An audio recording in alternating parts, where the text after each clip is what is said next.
کہ اس وقت ہمارے ایک نوجوان کی، ایک ٹین ایجر کی، ایک یونیورسٹی اسٹوڈنٹ کی، ایک پروفیشنل کی، یا ہمارے بزنس کمیونٹی کے لوگوں کی اس وقت دینی علم کے اعتبار سے ان کی حالت کیا ہے، اور کتنی بنیادی، بالکل بنیادی چیزوں کے اندر ان بیچاروں کی معلومات کی نوعیت کیا ہے۔ اس کے نتیجے میں کیا ہے کہ ادھر ادھر سے آئی ہوئی غیر مستند جو کچھ بھی آ گیا، کسی نے واٹس ایپ پر کوئی چیز بھیج دی، کسی نے فیس بک پر کچھ دیکھ لیا، کسی نے کسی کی ٹویٹ دیکھ لی، کسی نے کوئی ویب سائٹ کھول لی،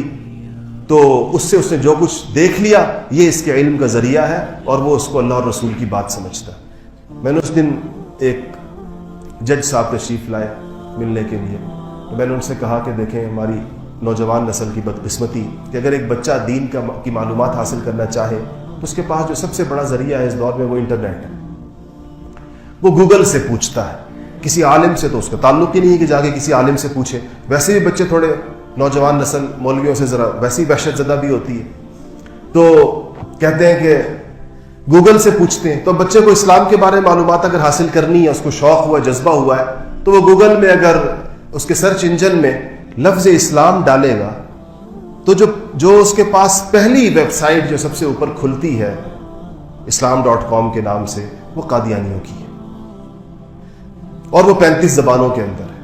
اور اس کا لے آؤٹ اور اس کا جو اس کا نظام ہے، ظاہر بات ہے ان کے پاس تو پیسے اور وسائل بے تحاشا ہے، وہ اتنی دلچسپ ہے اور اس کے اندر اتنی رنگا رنگی ہے کہ شاید وہ بچہ اس کے بعد کسی اور پر جائے ہی نہ، اسی کے اندر وہ گھومتا رہے۔ اور اگر وہ اس کو واقعی اسلام کا پیغام سمجھ کر دیکھ رہا ہے تو آپ سوچیں کہ جب وہ اس سے نکلے گا تو اس کے ایمان کی کیفیت کیا ہوگی۔ اور یہی سب سے مستند ترین ذریعہ اس وقت ہے، اور جتنا ہمارا وقت گزر رہا ہے، ہم ایک ڈیجیٹل ایج کی طرف بڑھ رہے ہیں، آنے والے وقتوں کے اندر یہ اسمارٹ ڈیوائسز اور بھی زیادہ اسمارٹ ہو جائیں گی، یہ اور بھی زیادہ آسان ہو جائیں گی، سستی بھی ہو جائیں گی۔ انٹرنیٹ کی کوریج جو تھوڑی بہت کمی بیشی ہے وہ بہت زیادہ تیز ہو جائے گی، پوری دنیا اس کے اوپر لگی ہوئی ہے، دنیا کا سب سے زیادہ سرمایہ اس چیز کے اوپر خرچ ہو رہا ہے، اور بڑی بڑی اس پہ رپورٹس آ رہی ہیں۔ فیس بک کو یہ افسوس ہے کہ اتنے ارب انسان تو ہمارے پاس آ گئے، لیکن اتنے ارب لوگ رہ گئے ہیں، کیسے یہ ہمارے نیٹ ورک کے اندر داخل ہوں گے؟ ان کہتے ہیں کہ انہوں نے کہا کہ ہم صحراؤں کے اندر بھی آنے والے وقت کے اندر یہ جو انٹرنیٹ کے کی سروسز کو جو دینے کا نظام ہے ایسا بنا دیں گے کہ جہاں جہاں انسان روئے زمین کے اوپر موجود ہے، کہیں پر بھی وہ ہوگا تو اس کے پاس اس کی اسمارٹ ڈیوائس کے اندر ہر وقت یہ سہولت اس کے پاس رہنی چاہیے، کیونکہ ان کمپنیوں کا تو کاروبار اسی پر چل رہا ہے۔ اربوں خربوں ڈالر کے ان کے بجٹ ہیں، ان کے پاس اس قدر پیسہ ہے کہ ایک پوری ریاستیں ان کے سامنے غریب ہیں۔ پاکستان کا کل بیرونی قرضہ جتنا ہے، کل بیرونی قرضے کی بات کر رہا ہوں، صرف فیس بک نے جو واٹس ایپ کو خریدا 2-3 سال پہلے تو وہ رقم اس سے دگنی تھی اس زمانے کے اندر۔ ایک اپلیکیشن ہے نا، واٹس ایپ کیا ہے؟ بس ایک اپلیکیشن ہے، ایک اپلیکیشن $19 بلین کی بکی۔ اس سے آپ اندازہ لگائیں کہ اس پر یہ نظام کہاں تک جائے گا۔ لیکن ہمیں جو ہمارے سوچنے کی اور فکر کرنے کی چیز ہے کہ نظام تو وہاں تک جائے گا اور دنیا بھی اس کے ساتھ مربوط ہوگی، ہماری نسلوں کا کیا بنے گا؟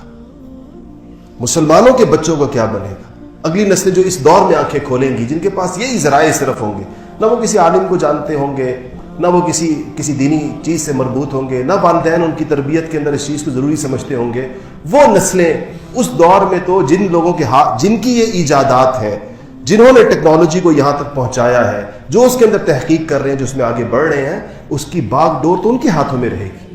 جس پیغام کو وہ دینا چاہیں گے دیں گے، جس پیغام کو وہ روکنا چاہیں گے وہ روکیں گے، کیونکہ جس کی دیکھیں پچ جس کی ہوتی ہے تو وہ کھیل اس کے ہاتھ کے اندر ہوتا ہے۔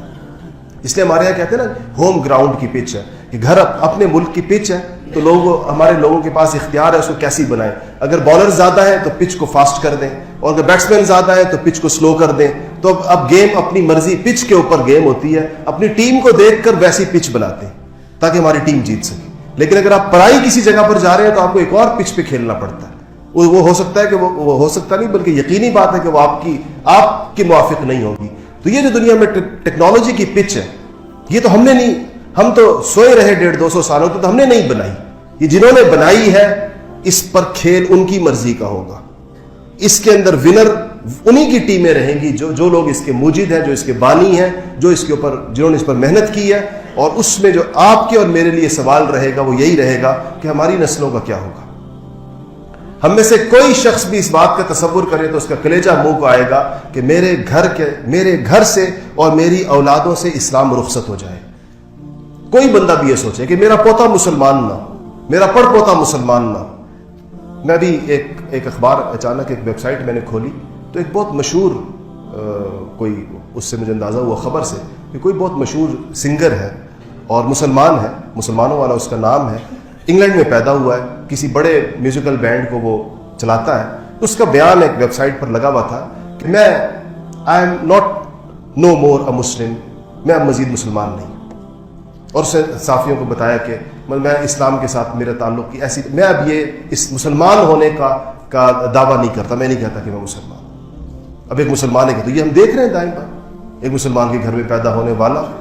اور مسلمان، اس کا باپ مسلمان ہے، اس کی ماں مسلمان ہے، اس کے بہن بھائی مسلمان ہیں، لیکن وہ برملا کہہ رہا ہے کہ میں مزید ایک مسلمان نہیں ہوں. تو یہ چیزیں آج ہمارے گھر کی، اس میں جو ہمارے پاس ایک رستہ ہے اپنے آپ کو بچانے کا اور اپنی نسلوں کو بچانے کا، وہ یہ کہ ہم وہ راہیں سوچیں جس کے ذریعے سے ہم اپنے بچوں کو رسول اللہ صلی اللہ علیہ وسلم کے دامن سے وابستہ رکھیں. آپ کی نبوت قیامت تک کے لیے ہے اور قیامت تک کے زمانوں تک کے لیے ہے، اور قیامت تک اس کے اندر وہ تاثیر ہے جو آپ کی ظاہری حیات کے اندر تھی. جب آپ خود بنفس نفیس مدینہ کی مسجد نبوی کے اندر تشریف فرما تھے تو جو اس دین میں تاثیر اللہ پاک نے رکھی تھی، آپ کی شخصیت کے اندر جو کشش اللہ پاک نے رکھی تھی، آپ کے اس دنیا سے ظاہری پردہ فرما جانے کے بعد بھی وہ برقرار اور بحال ہے. اگر وہ برقرار اور بحال نہ ہوتی تو اللہ اور نبی بھیجتا. یہ جو اللہ نے نبی نہیں بھیجا اس لیے کہ آپ کی نبوت کا سورج جو ہے اس سورج نے چمکنا ہے صبح قیامت تک. ہم نے اپنے آپ کو اس کے ساتھ وابستہ رکھنا ہے. اللہ مجھے اور آپ کو عمل کی توفیق نصیب فرمائے.